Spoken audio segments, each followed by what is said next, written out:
Hello everyone, a very good afternoon to you. Welcome to Homestead-Miami.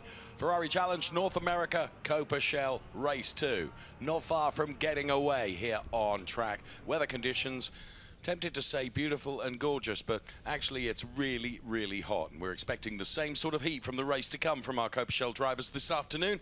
Alongside me as always, Greg Creamer. And wow. What a race in prospect we have with the two classes within Coppa Shell, because there's been some breaking news since qualifying, I understand. There has indeed been some news, and it's by far the biggest of the two races in terms of field number. Some 26 cars. They put on a tremendous show yesterday, no question about that, and we're looking for that to unfold once again. As always here this time of year at this track, one of the big stories is going to be heat. 92 degrees, but the real feel, or the heat index, 104 degrees out there with humidity that is almost at 60%. So this one is going to be a tough one. 30-minute race, it's going to take a toll, Dave. So we have Perina pole position for Shell, Campbell pole position for Shell Am, and let's go down to the trackside before we bring you the grid, because she is trackside with the grid for us. Yeah, and guys, you were hinting at it a little bit. The biggest change that's happened since we last saw our heroes, there is now a yellow shade band denoting Coppa Shell on the car that won Coppa Shell Am yesterday. That's Roberto Perina. And his car, a little bit further down, you're looking at the car of Mark Issa. Now, yesterday, Mark was happy to battle with Roberto because it wasn't for all the points. Well, today, he's going to be lined up alongside a foe. And if you look at that number 140, the beautiful red Ferrari, earlier this morning it was a white shade band. Now it's yellow. He's been moved up, and he's stepping up to the big boys league. And I think that could change the dynamic, as she was alluding to, about how Issa races him. Yesterday, he wasn't a competitor in class. He wasn't going to steal points. You know, if he started to get really aggressive, he could just let him through. Yeah. Today, well, do you do that? You're trying to go for a championship. This is a guy you don't want him stealing your points. On the other hand, you've got a pretty big lead over the guy who's second in the points right now. Do you still let him through if he gets really aggressive, if you can't lead him from the outside into turn one? Lots of machinations to watch for this one now. You're right, and it is changing the dynamics of this completely, isn't it? So the big breaking news then, Perina moved up to Coppa Shell class, and he will be battling with Mark Issa, and I think altogether different the battle will be when it comes to this race. I saw and spoke to Mark Issa at lunch today, and in his rockstar persona, he was bang up for it. I think that was before the news had broken, to be honest, so I think everything will have changed from here on in, potentially. I think so, too, and it's going to be fun to watch. There's no question of that. And they put on a heck of a battle. Let's not forget, this is Perina's first ever weekend in Ferrari Challenge. It's not like he's done other racing either. He's done Club Challenge and track days, but he came in well prepped. He obviously has a really stout skill set, and I think everybody just recognized, you know what, he really does belong in the Coppa Shell class, and I think the guys in Coppa Shell, seeing the speed that he had, will relish that challenge, and they are going to put on one heck of a show for us today. And again, it is a big field with lots of racing going on, various different positions in it, and as you alluded to, David, it is just about time to go racing here at Homestead-Miami Speedway. So with that, please stand, remove your cover for our national anthem.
So they're the sight of the cars assembling, ready to go racing. And once again, let's go back to Shay down there at track.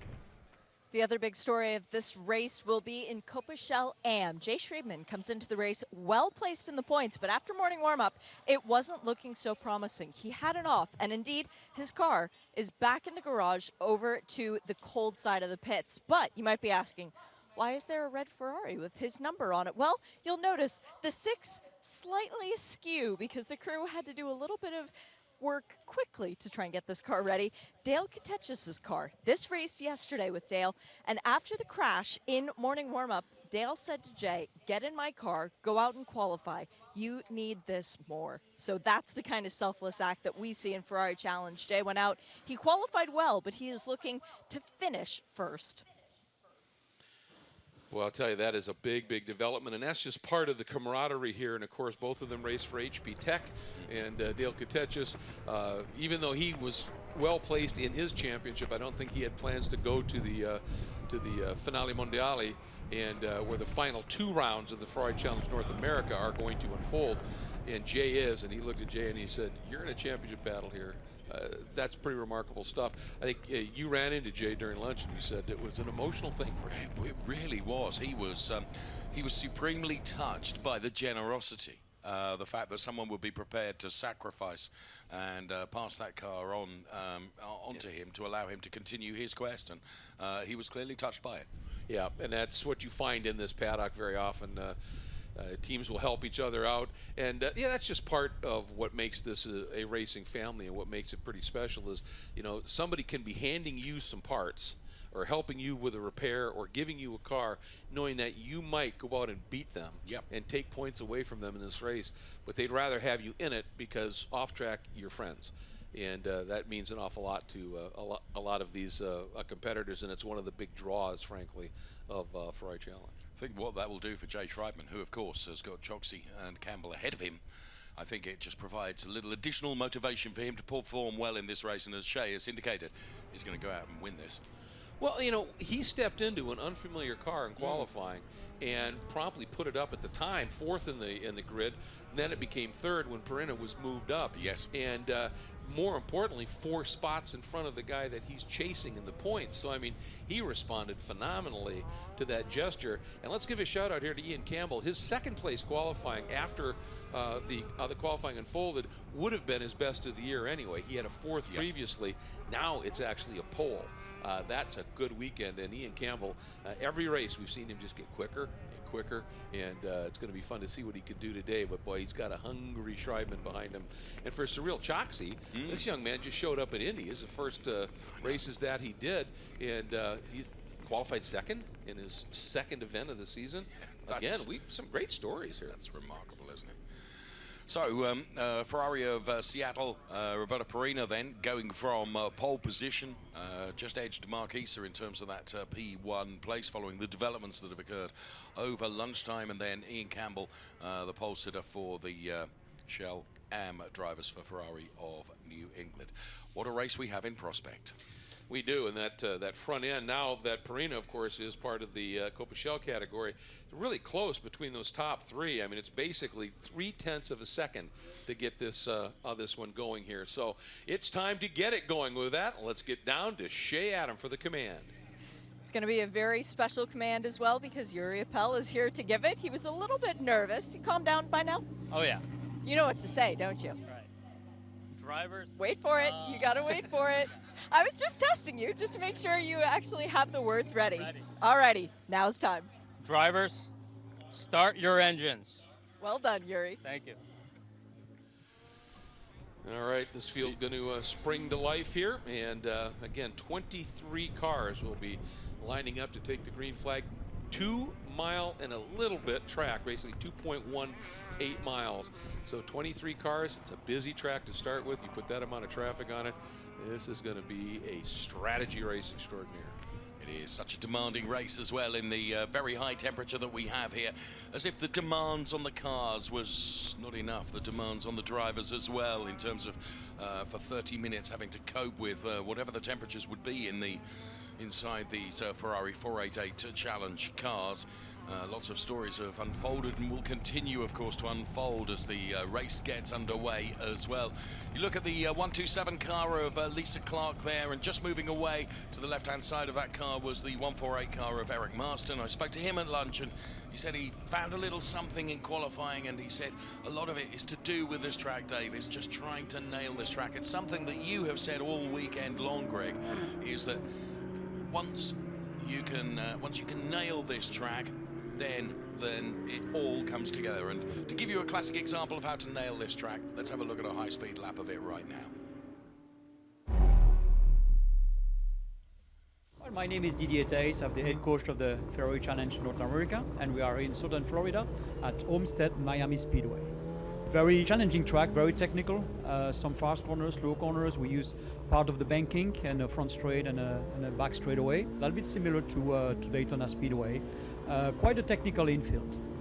We are here in the front straightaway, driving the Ferrari 488, and we are going into turn 1. Quite very fast turn with a little bit of a dip inside. Turn 2, you need to keep the momentum, and a very, very hard braking for turn 3. Very late apex in turn 3 because you have a turn 4 coming up right at you. You're actually in a dip very early in the throttle. You go use all the track a little bit on the curb on the left hand side. You keep the momentum for the straightaway, and you end up, of course, in turn 6. Turn 6 also is a very important corner, just a double corner, turn 6 and 7. 7 is flat going into turn 8, and that's where actually a good driver, a good setup make a difference. Flat out, go a little bit on the curb on the left hand side. Very, very, very heavy braking at the end, turn 8. Very tight hairpin, actually the slowest corner of the racetrack, where you need to really keep the momentum to get the car in a good position for the back straightaway, which is the second longest straightaway of the track. A little bit of a curb on the inside. You use all the track at the exit. We are on the banking actually, going into turn 10. Very fast corners, important to enter that turn with some throttle. Heavy braking for turn 12. It's kind of like a chicane, a fast S's. 13, 14, 15 is like a quick complex. Right, left, a little bit on the curb, and actually on the last turn, turn 15, you try not to go on the banking too early because there's a transition between the road course and the banking. And you were talking about Eric Marston and his comments about the track. He told me earlier, he said, we're flat through 1. He said, but turn 11 sure hasn't gotten any easier. And this is the approach to turn 11. And right there, just at the bottom right of the corner, you see where the two white lines crisscross. Like that, drivers are using it as a crosshair to indicate their turn-in point. And what it is, it's the compromise between speed and the transition angle when you change from the banking down to the infield. If you stay outside of that a bit, it's faster, but it's much harder on the car. It bangs down onto the infield. If you stay to the inside of it, it's a much smoother run through the corner, but it's not quite as quick. And apparently that crosshair area is just about the right compromise, and they've really used it for that. And a lot of drivers have said, oh yeah, it marks it very well, and thank goodness it's there, because it is a tricky blind turn-in. You just as you mentioned it, two cars absolutely nail it perfectly down the center line of the car. Yeah, I went up and watched for a while. They're going, so, how are they making this work? And all of a sudden I went, that's a crosshair for them. And it really works effectively for sure. And this is one of the great tracks, one of the many tracks that they get to run on throughout the season. Just look at this lineup, Dave. What a lineup it was. Of course, it all kicked off at Circuit of the Americas, Austin, Texas, then Sebring, Laguna Seca, Montreal, Indianapolis. Here we are at Homestead-Miami, and the final 2 races in the championship form part of that extraordinary Finale Mondiale celebration of everything Ferrari event at Mugello in Tuscany in Italy, right towards the end of October. So the races and the championship far from over yet. We've got this race plus 2 more to come. Absolutely. You take a look here where we are in Homestead, Florida, south of Miami. A short half-hour drive, as we delightfully experienced yesterday evening, down to Key Largo and the run to the Florida Keys. It's a beautiful place, but this time of year, because of its southern exposure there, that's why we get this sort of tropical heat pump that we're dealing with that's providing some real challenges, not just in terms of the drivers and the toll it takes on them, but also the grip of this track. We've talked about it a lot, and you take a look at the layout here at the start-finish line, that first little bend to the left, that's turn 1. very fast, flat out if everything's right, hard braking into turn 2, then the tricky 3, 4, 5 complex, and then the 2 infield straights. You're never in top gear for a long time, but you get there and then have to brake incredibly hard. So there's 3 very hard braking areas and a 4th one into 12 that's not exactly light either. Really takes a toll. And that turn 8 on the bottom left, that really tight turn, the hairpin, you've got to get out of that turn well, because it leads you on a very fast run all the way essentially to turn 12. And if you get out of there slowly, you don't have a great lap. We've said it many times. All the coaches, all the data shows a fast lap here is all about carrying speed into the infield in 1 and 11. Well, that's the challenge in prospect then for these drivers. Air temperature, as you can see, 33 degrees, track temperature 37. It feels warmer than that. The humidity is 60%, as you say. There's a bit of cloud cover coming today, isn't there? Which that's going to help a little bit.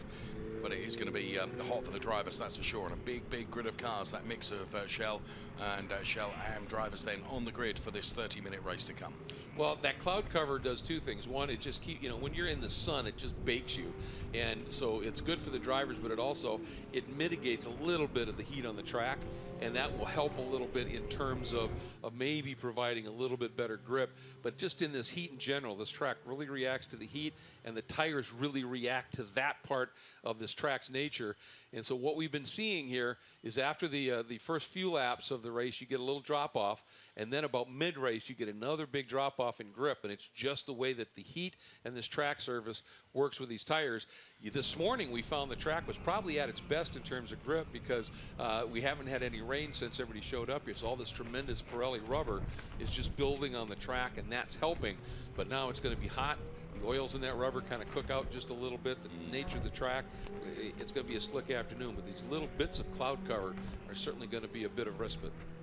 That is a fantastic shot then as we pan down towards this Homestead-Miami Speedway, and the cars on the grid and about to go racing for this Coppa Shell race, being led front row by Perina and Issa. And down on the grid for us once again is Shay. Well, everybody's talking about the front row of the grid, and as well they should be, but it's the second row of the grid that's pretty interesting to me. You've got Claude Centeretti in car number 151. Yesterday he finished 3rd, and when he got out of the car, he was jumping up and down as if he had won the race. He's starting with only Mark Issa ahead of him today, so keep your eyes on Claude, because he's going to be pushing really hard for Ferrari of Fort Lauderdale, only about 60 miles north of here. But alongside him, Brian Simon. Brian is no slouch either. Brian Davis, excuse me, in car number 128. And Brian representing Ferrari of West Palm Beach, about 100 miles north of here. So the dealership battle very much going to be on full focus. And Brian, we know, is somebody who charges very hard early on. So watch him going into turn 2. He might just be up a position. And he is second in those points, too, so he's well motivated to do everything he can to try and get around Issa as quickly as possible. And that young man who was knelt down next to Claude Centeretti's car that gave that big smile is Daniel Mancinelli. Indeed. Who a couple of years ago was a real gun in this series.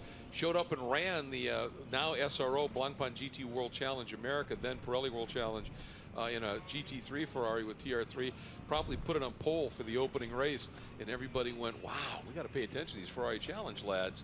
And he was, the next 2 years, was an absolute rocket in that championship. So great coaching here, and that's part of the attraction of this series is the coaching. Everybody approved by Ferrari, and they are superb in these drivers. If they're willing to listen and apply, it flattens that learning curve. I learned very early on when he raced in the European series of the Ferrari Challenge, this pint-sized chap. Yes. Full of talent, no question about that. And of course, he's able to pass that talent on now, as you say, as a driver coach. Absolutely, absolutely. And his racecraft was great. At Long Beach last year, late race, he set up a pass on no less a driver than Tony Vilander to win the race, and he set it up 3 corners before the pass actually happened.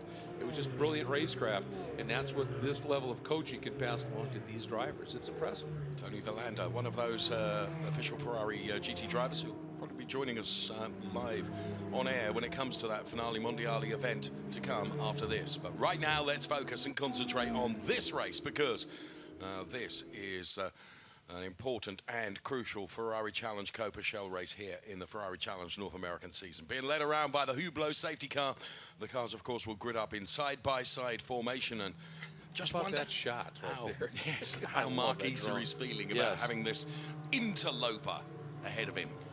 Yeah, I'm sure he's going, what do I do? And it's all going to be determined by who leads into turn 2. If Isa gets around him, he'll do everything he can to stay there. If Perina leads in and Isa's able to ease away from Davis, does he attack? Well, here's the lineup, and we'll see what happens. Perina on pole position with Isa alongside the front row of the grid. Then it's Davis and Senoretti occupying row 2. Going from P5 and P6, Ian Campbell and Gallo then, they fully occupy row 3 of the grid. To row 4, Cyril Choksi and then Jay Schreiben in that borrowed car. And then we find Eric Marston and Rodolfo Lenzi, and then it's Davis and Weatherall who are occupying the 6th row of the grid in this Ferrari Challenge Coppa Shell race as we continue to work our way through this big grid. Michael Watt and Lance Corley going P13 and P14. Brad Horseman, Ted Giovannis, P15 and P16. First of the lady racers to show is Lisa Clark going on row 9, P17, and Armin Osque alongside from P18. Oscar Arroyo, then it's Perescoia and Savini, Pacerni, Eileen Billman, Dale Katechis, of course, being shown as P24 on the grid. But of course, as we know, that Dale Katechis car has been donated to a arguably greater cause. It has been, and the driver has been responding nicely. I think a huge story here, you talked about Brad Horseman, 15th overall on the grid, 8th in class. Yesterday, he qualified 3rd and was right up there. He leads in the points over Schreiben, but he really, for some reason, struggled in qualifying this morning, much farther back. This is a golden opportunity for Schreiben, and Horseman has got to dig deep. He's got to work and come after it. So, yeah, I'm not sure what issue they may have had in qualifying. Did they get a resolve for the race? It's about time to find out. It is. So the cars making their way through the final sequence of turns then, and the Hublot safety car has pulled off, and now as they head towards the timing line then, we are about to go racing. This is Ferrari Challenge North America Coppa Shell. We get the greens and we do go racing. Mark Isa trying to out-drag Perina going into turn number 1, and he's done it. Oh, beautiful move, went right around the outside. Perina opted not to fight and stuff it down the inside, slotted right back in, and Senoretti used his outside row 2 spot to go right around inside row starter Davis. So a couple of change-ups right at the sharp end of things. Brilliant drone shot then, as we can see Mark Isa leading the race and trying to stretch his legs away from Roberto Perina, which is exactly what he did yesterday. But Perina stuck with him for the entire time. So Isa, once again, trying to get away, but these two, the front two, are breaking away just a little bit from Senoretti, who, as you say, had a fantastic move right at the start of the race. Yeah, he mirrored what Isa did. He just did it to Davis. But these two guys up front yesterday, when they broke free and Perina kept pushing and pushing, it just took him to another level. Another guy who had a great start. This is, again, Oswaldo Gallo. He, too, outside of row 3, went right around the guy on the inside, which was Ian Campbell, the AM pole sitter. And so that outside row in this one, led maybe by the pace of Isa, has been able to be the better place to be on the start. Yes, it would appear to be so. And the car's beginning to stretch out a bit now. This is the P1 and the P2 battle that's going on between Mark Isa and Roberto Perina then. Bear in mind, Roberto Perina from P1 on the grid. Mark Isa all dragging him all the way down the outside as they put the first lap in the book then of this 30-minute race here at Homestead-Miami for Ferrari Challenge Coppa Shell. And for my money, I think Isa is the big battle, the big psychological thing that he needed to do was to get his nose in front early on, and he did that. He did, and now the question is whether this guy, this debutant in his first weekend of racing, is going to be able to figure out a way to get around one of the fastest guys in this category without question. And you can see behind him, Senoretti has opened up a little bit of a gap back to Davis. Davis feeling a little heat from Gallo, and look at this move to the inside. Couldn't quite get it done, but showed the intention that he is going to go after him. Wow, that was, if it had made that an overtake, that would have been extraordinary, because it's not somewhere we expect to see it. But what he's trying to do, of course, is outpsych Mark Isa ahead of him, isn't he? But I would say Isa is not someone that's going to be outpsyched, truthfully. I don't think he has that character that means he's vulnerable to that. But nonetheless, Perina wants him to know that he's there and he's fighting. And he means business here. Well, and I think one of the key things is, we've talked about it, you get 2, 3, 4 laps, and then there's a drop-off in grip. you can get it done in those first couple of laps and be in front of the guy when the grip starts to go off. Then you can defend a little easier than attack at that point.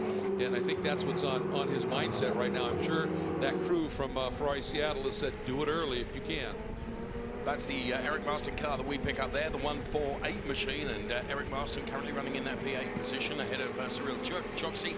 So Eric Marston then said he found a little something in qualifying and felt a little bit more comfortable with this track, and that's very, very good to see. So Eric Marston then representing Ferrari Westlake, just one of the many North American drivers that will be making their way to Italy for the next round. Whether somebody has just kicked up a bit of dust there, you can see that on the exit of that particular turn. And as this infield section of this circuit really snakes around us, well, Perina continuing to pile the pressure on Marquisa. Last time they completed a lap, there was just 5/10 between P1 and P2. It looks like there's even less than that now. Yeah, incredibly close. And I think a big story here is Cyril Choksi, who qualified second in AM, has dropped back to fourth in class. That's led Schreibman up right behind Campbell. And that's the battle for not only the lead in the race in the class, but Schreibman again second in the points as we take a look at Gaio and this battle behind him, the Campbell, Schreibman, and Marston battle. But just tough to take our eyes off of this one as Perina once again refusing to let go of Issa, and I think actually pushing Issa even farther. It looks like Davis now has closed up a bit on Centeretti, hasn't he? Yes, I think you're right. So there is Ian Campbell, then Ferrari of New England in that 155 AM car then. And Ian Campbell, as you say, the Issa and Perina battle continues to continue this extraordinary livery on that car of Ian Campbell, Ferrari of New England. And first 5 or 4.5 minutes of the race done and dusted already, would you believe? And he had just set fast lap of the class in the race at a 1:29.3. Here is Schreibman sitting in second. And Schreibman right now is about 2 seconds adrift of Campbell. More importantly for him is he's second. Marston a few cars back, but then you've got to drop way, way back right now to 9th in class for Horseman, who's the point leader, and a move to the inside. Perina going after him into turn number 6, and looks like he got that done. Will Issa try and respond going into turn 8? He got a better run through 7. And that was where he tried to do it last time around, isn't it? But on this occasion, he made it stick. So Issa now is going to try and fight back. Perina, as we get a switch at the front then, Perina now leading Issa rather than Issa leading Perina. Mark Issa, of course, has done the overtake right at the start of the race. Well, Perina now beginning to, as you can see, the pace he's got in that car, and the pace he's got, and confidence in his own ability to make an overtake work there was extraordinary. Have another look at it right here, and he got that run out of turn number 5, went to the outside. Issa went to cover him. That was a beautiful setup move. He sort of sold Mark the dummy. Mark went to cover it, and he dove straight to the apex on the inside and then put the car right where Issa needed to be if he was going to try and get by him on the exit. That was a beautiful pass and a beautiful bit of racecraft by Perina. And now the question is, can Issa stay with him? And if so, he's got to just kind of study, where is this guy finding a little bit more speed than I have right now, and then try and duplicate that. In the space of just but a lap, Perina has built up 7/10 over Issa, so he's definitely got the pace. And as you say, what Mark Issa needs to do is find out the secret of where Perina is superior on this track, where he's able to find that pace and that additional momentum. They're great buddies off the track, it has to be said, and the fight was clean, and already you could see the drop-off beginning to play its part on Issa's car as the back end just stepped out a little bit there, Greg. That little bit, and you know, it's pushing hard, and of course the heat, and then you add that stress, and it just starts to go away a little bit. For Issa, a big thing for him is that Centeretti has now got around Davis. Remember, Davis chasing Issa in the points, and that gives him a little bit of a buffer. But that pass, now that Perina is a Coppa Shell driver, that was a 5-point swing for Issa. He could have had 5 more points than he is sitting in right now. And here's that battle with Centeretti, and just nobody in front of him. He's got some clean track. Is Davis going to run him down? It looks like Davis is finding a little bit of speed. I agree with you. I think Davis really is beginning to reel in Centeretti now. Centeretti, as you quite rightly say, got nothing ahead of him and therefore can focus and concentrate. And we should also keep an eye on Gaio here from Miller Motor Cars, who's encroaching as well. So all of a sudden it could be a three-way fight for that P3 place. Could indeed. And I think one of the things Davis now knowing, I'm sure his crew has said, okay, Issa's not leading now, he's second. This is an opportunity for you. If you can get to him, and we'll see whether Davis is going to be able to do that as we go back. And again, just these extraordinary images from this drone shot here. It was Cyril Choksi is one of the cars right behind him, the 133 of Lenzi, the last of the cars in this trio, and they are having a stout battle. That's Marston, Choksi, and Lenzi battling for 8th. So there you can see that three-way fight as we pick it up on another camera here, and a lot going on behind as well. As you can see, all of these cars all bunched up together here, and the one that's being threatened is the 108 car of Davies with Weatherall behind, and they're all pushing very, very hard. The first third of this race almost completed. That car right at the back that went all the way to the outside of that curb, that is your point leader right now, Brad Horstman. That's how hard he is pushing as he is trying to recover from a qualifying problem, and then not the greatest of starts, sitting 9th in class while he's watching Jay Schreiben sit 2nd in class.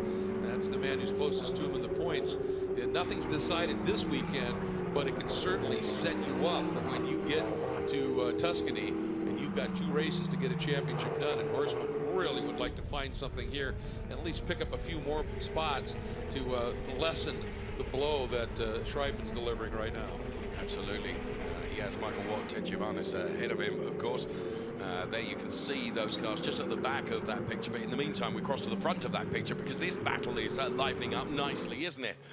And whichever way you look down the grid of these cars, it is Weatherall and Davis that are very, very close now. So Weatherall then for the second or third time of asking through that turn, just taking a look at the back of the car. Now that is the Mark Issa car, which has fallen some 2.6 seconds behind Perina, who's leading the race. So the pace that Perina has got is very, very good, but Issa still with the best lap time of the races. Here we can see Claude Senaretti and the car of Davis chasing him down, but at the moment has not been able to really trouble Senaretti. I thought it was going to come perhaps a couple of laps earlier than it has. But equally, he's got Gaio beginning to breathe down his neck as well. So Davis is going to be in this invidious position, isn't he, where he's hunting and being hunted at the same time. And when you have to start looking in your rearview mirror, perhaps more than you're looking through your windscreen in terms of defending rather than attacking, that's going to slow you down. And Claude Senaretti, that will just play into his hands, won't it? Well, generally, when you defend, you tighten your radius up a little bit. You move to the inside to prevent somebody from an attack, which means you can't carry quite as much speed through a corner. It's just nature of the beast. Oh, Michael Watt. Watt. Off by Watt. Looks like he got away with it here. And that's the one thing, when you into turn 1 and 2 and into turn 11 and 12, there's a lot of runoff over there. And now he's very wisely giving a lot of space before he rejoins the track. So that was a nice job by Watt. That was something that was talked about in the driver's briefing earlier today, is the fact that, you know, just be aware of where you are and where you are rejoining, and please look and double look and make sure that you're not going to compromise A, yourself, and B, anybody else. Just a little track awareness. I mean, it's really important as we look at Lisa Clark running 10th in class right now, and that is Oscar Arroyo, who's running 6th in the Coppa Shell class behind Lisa. Go up to this battle here, and looks like Davis has dropped off just a little bit. Horstman has been able to get around him, and I think, Ted Giovannis did as well.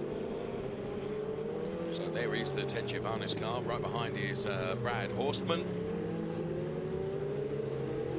And I wonder, we didn't see it, but I wonder Jay Weatherall, who had been really hounding Davis in that white Ferrari, and we've talked about Justin Weatherall. He run a couple of races in 2017, then had to take some time off. This is his first race back, and he's shown to be pretty competitive, and he was hounding Davis. You wonder if he didn't get underneath Davis somewhere, trying to make a move. Davis got a little bit offline, lost some momentum, dirtied up his tires, and that may have well allowed Giovannis and Horstman through as well. Yes, it's being in the position to be able to take advantage of those things when they happen. Then this is our race race leader. Forgive me, Greg, 5.4 seconds up the road from someone like Mark Issa, who we know is far from a slouch. Gobsmacked is a phrase that I would use right now. And, you know, Issa has fast lap of the race, but it came before that first drop-off. And yes, he threw down a really quick lap.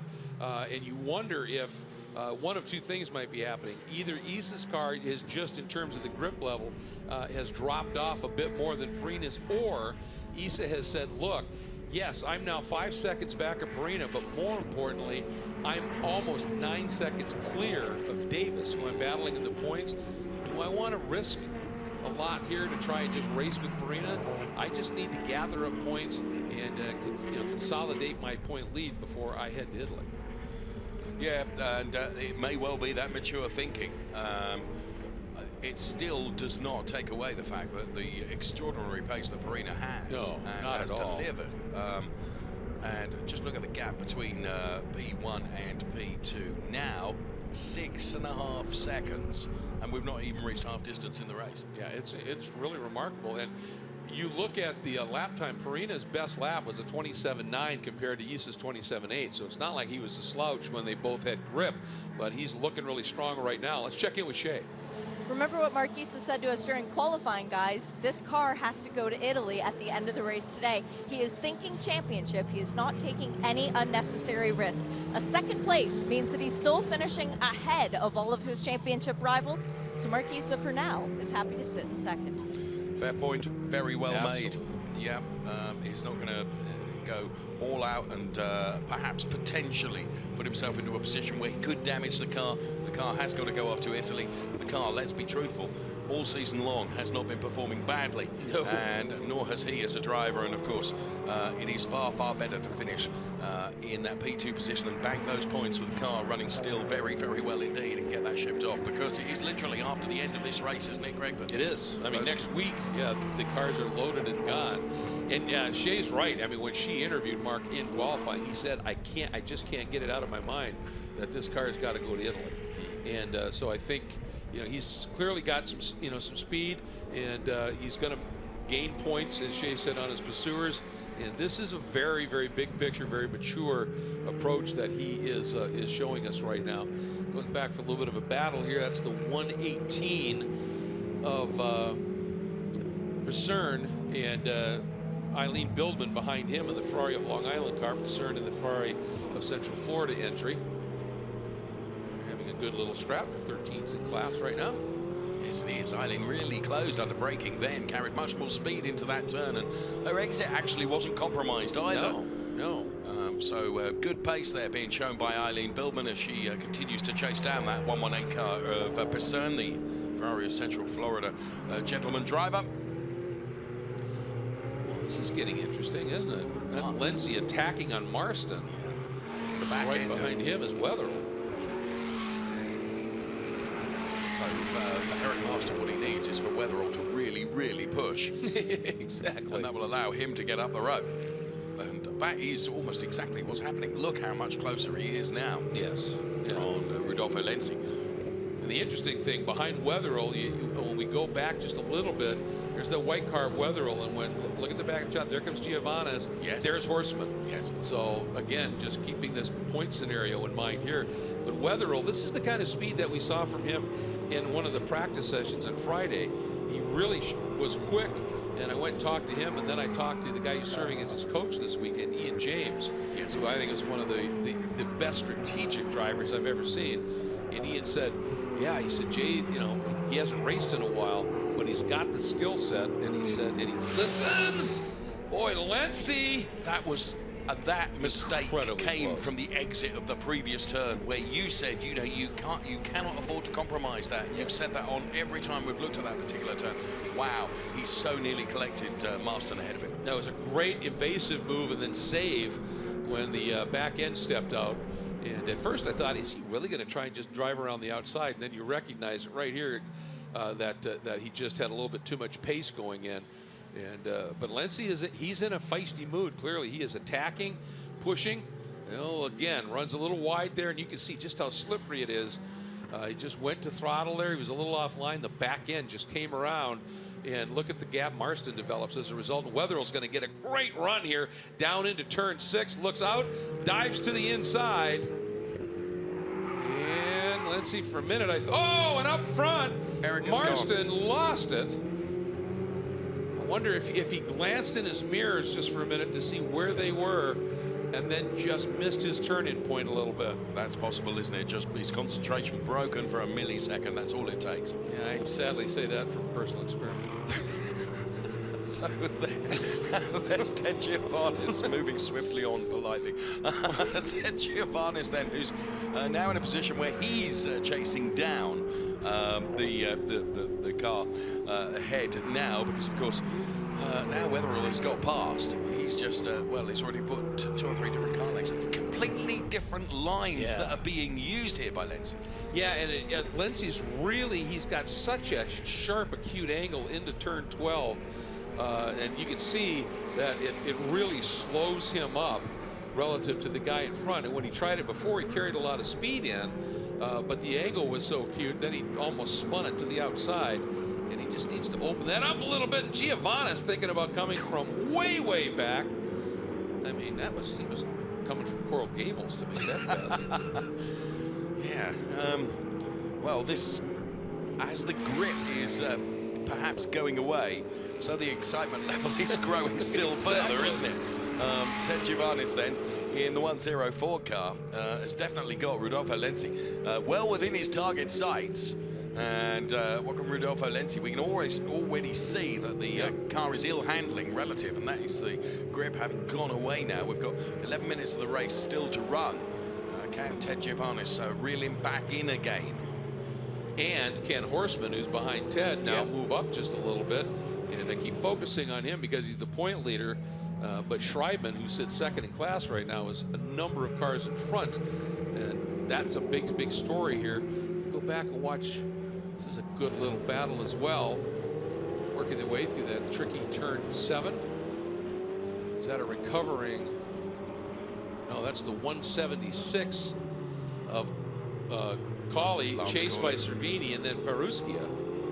So this is a good scrap too. Sitting Cawley 8th in class, Peruskia 9th in class, and in between them is Cervini in his first start of the season.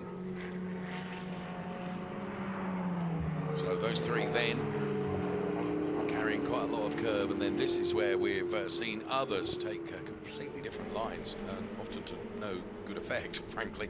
But they were all seemingly pinpoint accurate through there, and that's what you need here. And actually, to try and have that pinpoint accuracy when the grip is beginning to go away because the tyre degradation is beginning to play its part. Oh, you can see the back end of that car stepping out. Oh, that Mike Davies there, that number 108 with that British livery on it. Yeah, the back end started to really rotate around. And look at that. He wanted to protect just a little bit right away. Right behind Davies is Arroyo. Arroyo going to go straight to the apex. And Davies lets him go. And Watt thinks about trying to follow him through. Watt nearly was able to do that, wasn't he? And of course, rubbing her hands with invisible soap behind is Lisa Clark, saying, thanks very much. You carry on, have this battle, because I'll be there ready to pick up the pieces. Exactly. I mean, that's a savvy approach by Lisa, sitting 10th in class right now. And again, Watt coming in. This is where he got a little bit of contact with Katechis right in turn 8 yesterday. He is aggressive and very effective on the brakes. Yeah, king of the late breakers. Yeah, and now with Arroyo having cleared them, we'll see what is going to happen here in this battle with Davies. Here goes Watt looking to the inside. He's going to have to try and scrub that speed, which he manages to do. Did it. That was a brilliant overtake. It's one that I thought was going to go horribly wrong, but Michael Watt for Ferrari of Atlanta put his car ahead and held on to it, did really, really well there.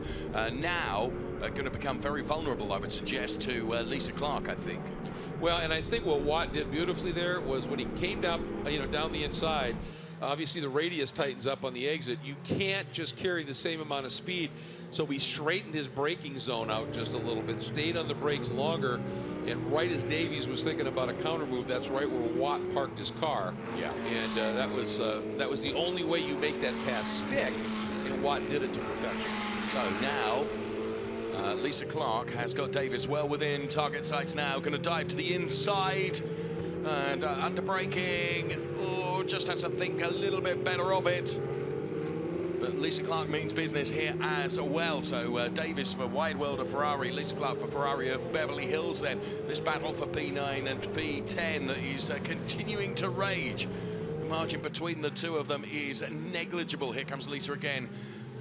Later on the brakes, didn't quite make the apex in the same way that Davis did ahead. And as they make the exit now and onto this straight before having to turn the left-hander once again. This is turning into being something of a great race, isn't it? With really so is. many battles going on. Here we go through that tricky turn 11. This is pretty, as I said, fairly heavy braking zone, and the fourth one on a lap that you've been, abusing those brakes just a little bit. What Davies needs to do now after he gave up that position, a little wiggle right there as he was trying to go to throttle. And it's interesting, depends on the angle of the car. Sometimes when if you go to throttle, the back end will come around. But if your angle's wrong, your yaw's not quite right, you go to the throttle and the front end will wash out. And that's exactly what happened with Davies right there. It's a little bit of a push scenario. And look at this. Once Arroyo got through on Davies and then Watt fought his way through. This is a battle for position, folks. This is for 6th in the Coppa Shell class right now. And Watt and Arroyo really racy today. Very much so. And Watt is sizing up that Arroyo car ahead of him. Not going to make a late move to the inside there. Watch for him in 8. He's been so good on the brakes into 8 here. If he can get the run through 7. And he's there. And he was hoping that Arroyo would go with him when he went to the outside. And Arroyo said, yeah, I've seen you do that before, my friend. Yeah. So around that hairpin now as this battle continues to rage. And what a good one it is. And, well, you called that exactly right. That was where Michael was going to have a go, wasn't it? But Arroyo was wise to it. We've talked about those concrete patches, and did you see on that one that Arroyo ran his right tires to the outside of the patch in 8, and Watt had his right on it, and Arroyo got about a 2-car length launch where he could pick the throttle up just that little bit sooner. It's all those little nuances that make a difference. Exactly. It's knowing where the grip is on the track. Right, here comes Watt now, looking at the outside of Arroyo as he firmly closes the door and then dives in for the turn. This battle for P6 in Coppa Shell, for turn after turn after turn. I mean, it's hard for Arroyo to have to defend. It's hard for Watt to have to. Oh, there's just a little love tap between the two of them there as they kissed on entry to that particular turn. But it's been a great fight so far. Where can Michael Watt sell him a dummy and go for it here? One of the great descriptions for that kind of a touch that I heard from a racer was, oh, he tinked me. Just tinked me a little bit. I knew he was there, kind of a thing. So now Watt has not quite got the run that time through 6 and 7, but yeah, you can see Oscar just has enough of a lead here. Watt would have to really risk a lot to throw it down the inside there, and he thinks better of it. Yeah, much tighter line through there, though. His exit is compromised, though, isn't it? Because it's a much tighter turn. Yep, exactly.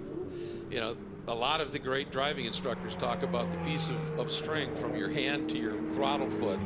And when you've got a lot of turn in, you can't go to throttle. You've got to release the wheel to go to throttle. And it's just a great way to describe it. And Watt is looking everywhere. And right now, he's got the pace. If he can get through, I think he might have something for Marston up in front of him here. But Arroyo thus far has been pretty solid in his defense without being overly aggressive in it. Yeah, no, I think you're right. Watt's eased off just for a moment now, and it's 5 or 6 car lengths, but under braking, this is where he makes up time, isn't it? Yes. He's good and keen on late braking. And now, all of a sudden, he's right on the back of Arroyo once again. Yeah, and partly because Arroyo is right on the back of Marston. Yep. And this is going to be really interesting because if Marston somehow slows up Arroyo somewhere, that's a big opportunity for Watt. Watch for Michael to make a late move here. He was thinking, nope, I'm going to wait because turn 8 is where I want to make this happen. Meanwhile, up front, the lead that this guy has put on is just remarkable right now. Perina is off in a land of his own. Checked out. Yeah, truthfully. Absolutely. 16 and a half seconds. No, I don't believe that. I know. 16 and a half. Wow. Yeah, it's just massive. He's catching up back mark in traffic, for goodness sake. Yeah, he is coming up on the back of Armanosque. But Issa also now has about 9 seconds back to Claude Senaretti. And Senaretti's got another 4 seconds. And Gallo has gone around Davis. Right. So that's a big point swing. Davis sitting second in the points right now. So that helps Issa, doesn't it? That helps Issa a lot. And Senaretti might be able to close up. Take a look here where Senaretti sits. Yeah, he's still 27 back of Davis at this point. But yeah, Davis is going to lose a big chunk of points to Issa. Should it finish as it does should it right now? We still have over 2 minutes left to run, and as we well know with the Ferrari Challenge, anything can happen until that checkered flag is flown. But we're watching the car of Mark Issa then, who discretion, the better part of valor as far as Mark Issa is being concerned. And once Perina had got past, rather than risk everything and really fight him for the win, he's let him go. And the pace that Perina has shown, 16.5 seconds up the road, he probably made the right decision, because it would have been a heck of a fight to try and keep with him and overhaul him at that. This is Pisern then in the 118 car that we can see now. He's got something. He's just struggling a little bit in his.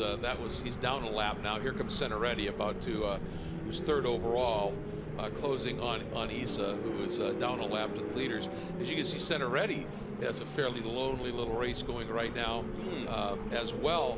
And he's going to finish, if it goes like this, he'll finish a couple of spots in front of Davis. So he'll, you could really see how that car was what we call pushing on. You know, the front was just getting away, and the back is getting away as well. Yeah, he's got no grip left in this right now. And again, it's just the heat, the way this track reacts to it, and the like. There's your battle between Gallo and Davis. And Davis is desperate to get back around Osvaldo Gallo if he can, because he's losing a big chunk of points to Issa, and he's got the guy that's behind him in points, Senaretti, up in front of him, who'll take a few points back as well. And Davis realizes, look at that run, using every piece of the road, trying to carry speed. Will he look to the inside into 8? Yes! Now, he's got to get it woed down and not overrun the corner. He gets a little wide, able to cut back on it and close the door on Gallo. Nice move by Davis. Yeah, that was brave, wasn't it? Yes. And he had to be absolutely convinced of his ability to be able to turn in, and he was able to do that. So good overtake from Davis. Yeah, it was a bit brave, but kind of necessary if you want to continue on in a position to maybe mathematically have a shot at Issa here before the year's out. Well, Perina has crossed the timing line. Therefore, we're into the final lap of the race. He is picking up 2 seconds a lap on the field. That's just, you know, his last lap it was 16.5 seconds. This lap it's 18.3. So yeah, they've got a setup on that car, and he is driving it beautifully. Now will Gallo try and get back on Davis? There's the 130, and there's the 140 of Perina. Wow, what a run he has put on. Moved up into Coppa after the qualifying this morning. Here he comes. Last time up onto the backstretch, banking and heading into turn 11. well, it's been an extraordinary drive, an extraordinary weekend from Perina that we have seen. And, well, if we felt the pace that he had yesterday was impressive, his drive today has been superb. No question about that. With 18.5 seconds to the good, an extraordinary win will go the way of Perina then for Ferrari of Seattle. What a drive. And you can now see to the right hand side of your picture, only now does Mark Issa come into the picture. Wow, what a race win. Oh, and it looks like Gallo got back around Davis as well. Oh my. This is a huge story in the development here. Senaretti comes through and picks up. Looking at the scoring here. Yes, he comes through for third, Gallo for fourth, Davis. So Gallo got Davis back in that last lap. That was remarkable. There's Campbell coming through, getting the big win, and Schreidman in the borrowed car. Yeah. not borrowed car, I guess, donated car. Donated, yep. Brings it home in second place and is going to make up a large chunk of change here when this happens. You're watching Ian Campbell right there. What a race he put on. Got his first pole, and now wheels that beautiful 155 Ferrari 488 to his first win of the season. Great, great run. Schreibman second, Chosky third, Weatherall. Gives you a little portent of what, if he comes back next year, we could see Weatherall right in the mix of things. Then Lenzi, then Giovannis. But Schreibman second, Horseman seventh in Coppa Shell Am class. That for Schreibman, that is a big gain in points. Well, he was only 16 back coming in. It's an amazing race. Yes. Amazing race. You think that there was emotion from Schreibman before the race started. Having this unfold, I think, is big. But Perina, can't wait to see if, let's hope he comes back and does the full season next year, and be interesting to see where the Ferrari officials place him in terms of class. Yeah, yes. So the cars then having completed what was an extraordinary race. I still can't get over that Perina race. No, and there's a change up on scoring. It shows Senaretti now has gone to fifth, so I wonder if Senaretti had a moment on that last lap. And as Gaio went by Davis, and then they both got by Senaretti. Aha, we just got the update. Remember those pesky little cones that we've been talking about? Scoring cones or negative scoring cones? Negative scoring cones at the exit of that last turn. If you hit one of those cones, it's a 5-second penalty, and apparently one of the, and we've seen a couple of the cones laying out there in the track. Absolutely. Apparently one of those belonged to Senaretti, and that's a 5-second penalty, so he drops from third to fifth. So, wow. But still, he put in just a great drive. But nobody today had an answer for this man, the Ferrari of Seattle Scuderia 1999 of Roberto Perina.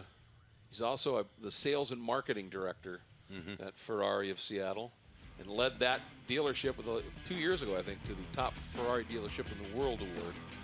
Here's the classification then. Perina taking the win from Issa, from Senaretti, from Gaio and Davis. Then in terms of the AM drivers, it was Campbell, Schreibman, Choxy, Weatherall, and Rodolfo Lenzi then with extraordinary sideways driving at times as the grip got away from him. Ahead of Ted Giovannis, then it was Bradley Horseman, Oscar Araya, Eric Marston, then it was Davis and Clark and Vaught and Corley, Savini and Perescoia then in the number 130 car. Ahead of Oscar and Eileen Bildman and Pisern. That's the way the 23 cars finished in that Coppa Shell race.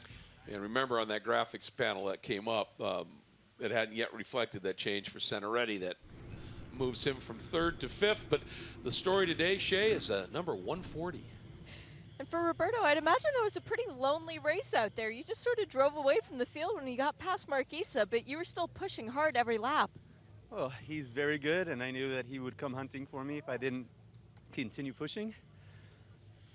That's just a relief to get through that. That was so much fun. First weekend done, 2 wins, including an overall win. Looks like you'll be back next year? We'll see. I got to talk to my dad. Please, Dad, please. Congratulations on the weekend. All right. Thank you very much. We echo that, please. Yes, he needs to be in this championship. Yeah. No question. That was a tremendous run that he put together here. And I mean, Issa, that was a great start, went right around the outside, and was looking like you might have an answer for it, and then he got back, Perina got back around him. But in the big picture, Issa with the second place finish, Davis with the fourth. Look at that margin now. It is stretched out once again to 35 points. Yes, 210 points, plays 165, and Dale Tetchis on 134, ahead of Cloud Senaretti, who is in the Drivers' Championship points. So for Marquis, a very, very sensible driving, really. Very sensible driving. And you saw there why math is virtually illegal for me in many states. It's 45 points, not 35. Let's go back down to Shea then, who has a suspect, a very happy Ian Campbell. A very, very happy Ian Campbell. Ian, you got out of the car, you said, man, it was hot in there, but you just kept your head down and never looked back. How good does it feel to win? It feels great. I mean, it was very much warm in the car, but just kept focused, kept going forward, tried to ignore everything behind me, and worked out at the end. But yeah, the heat in Florida is hot. So. You also had a podium at Circuit of the Americas too, though, so that's not exactly a cool place. Maybe we should go to more hot races for you. No, yeah, Coda worked out well. I actually podiumed in my very first race there, and now I podiumed in my last race of the season, so I sort of bookmarked the ends, which is kind of nice. So so now my one trophy has a partner, which is fantastic. But feels really great, and it's a great, great, great track, if a little warm, but still, fantastic track. Congratulations. Thank you very much. Really appreciate it. Thanks. It's nice when the second pair of the bookmarks for those podiums, though, is a winning trophy. Yeah, absolutely. And he earned it. It was a great drive. Yes. Got his first pole. Right, in the AM Drivers' Championship then, How about that? 2 points between Brad Horseman and Jay Schreiber. Yep, and that is exactly the difference between the second place finish and the seventh place finish. Yeah. It's that close. And Grilly, who wasn't able to race today after the incident, but you know, Marston, there's still 44 points to be won, so you can do the math. You get back to Ian Campbell, I think is just outside Yes. of that. So this is really, really close stuff, but 2 points with 2 rounds to go. That's a championship battle right Yeah, there. and we love it as close as that, don't we? don't. Yeah, that's brilliant. So yes, the Drivers' Championship then for the AM drivers, as you can see, is 2 points at the top. So I think Jay Schreiber is going to be quite emotional when it comes to celebrating a little bit later on. I think so too. He really did a superb job. And at the start, it was Perina on pole, but Issa from the outside front row just used that little bit of extra angle, was able to get around him. Centeretti did the same to Davis. Gallo did the same to your pole sitter Campbell in the AM category. But watch this move. Went to the outside. Davis took the bait. He cut to the inside, or Issa took the bait.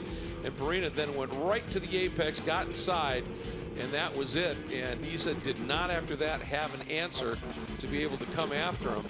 And then we had a couple of interesting little moments here. A couple of cars running wide. That's that tricky turn 11. I think that is Watt, who ended up way out there. And here, though, comes Perina and gets, in his debut weekend, a win, and basically won 2 different classes in his debut weekend. One AM yesterday and one Coppa Shell today. Actually, that's extraordinary. Yes, you're right. It is. Just occurred to me, that's a double-double. Yeah. And he polled in 2 different classes as well. So that's what a weekend for a It first really time was out. a 4-way sweep for him. It was. Goodness me.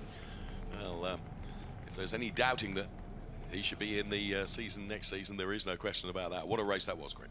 It was fantastic, and for these drivers, next couple of rounds of the championship, the final 2 at the Mondiali in Tuscany at Mugello, they've got to be excited.